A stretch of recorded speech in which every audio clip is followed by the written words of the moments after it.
নমস্কার, সকলকে শুভ সন্ধ্যা। ভিলেজ লাইফে নতুন একটি ভিডিওতে সকলকে স্বাগতম বন্ধুরা। আমরা দেখলাম যে আসন্ন প্রাইমারি যে ইন্টারভিউ চলছে আর কি, অনগোয়িং প্রসেস। সেটার পুরো প্রসেস শেষ হতে কিন্তু আরো সময় লাগবে। আমরা ভেবেছিলাম যে খুব তাড়াতাড়ি হয়তো ভোটের আগে নিয়োগটা কমপ্লিট হবে, কিন্তু মেবি সেটা হবে না।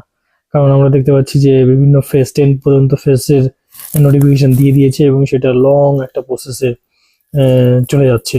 সম্ভবত এই বছরে হতে পারে, বা এই বছরের পুজোর আগে বা ভোট ডিসেম্বরে।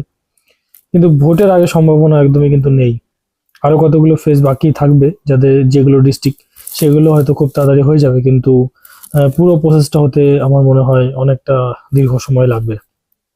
এরপরেও আমরা দেখতে পাচ্ছি বিভিন্ন ফেজের আগে সময় দেওয়া হচ্ছে তাদের অ্যাডমিট ডাউনলোড করার জন্য, মানে কল লেটার ডাউনলোড করার জন্য। তাদের যে দূর থেকে যাতায়াত করবে তাদের জন্য সেই সময় পর্যাপ্ত দেওয়া হচ্ছে, ট্রেনের টিকিট কাটতে হতে পারে বা থাকার জায়গা দেখতে হতে পারে।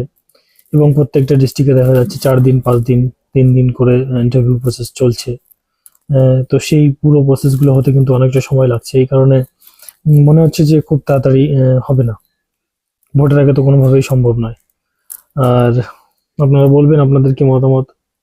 আহ, যাই হোক, যতজন রয়েছে রেগুলার ডিএলএড, তাদের সকলের চাকরির আশা করছি, এই আশা রাখবো তারা যেন সকলেই চাকরিটা পেয়ে যায়।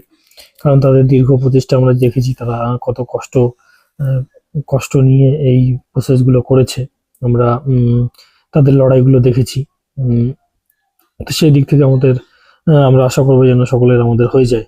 আমরা সেই কামনা করবো ঈশ্বরের কাছে এবং আমাদের সেই অদৃশ্য শক্তির কাছে। তো আপনারা বলবেন ভিলেজ লাইফের দর্শকদের জন্য। এই এই ভিডিওতে এই পর্যন্তই, ফিরে আসবো খুব তাড়াতাড়ি নতুন একটি ভিডিওতে। ততক্ষণের জন্য আপনারা লাইক কমেন্ট এবং সাবস্ক্রাইব করে আমাদের সঙ্গে থাকবেন। দেখা হচ্ছে খুব তাড়াতাড়ি নতুন একটি ভিডিওতে। ততক্ষণের জন্য ধন্যবাদ।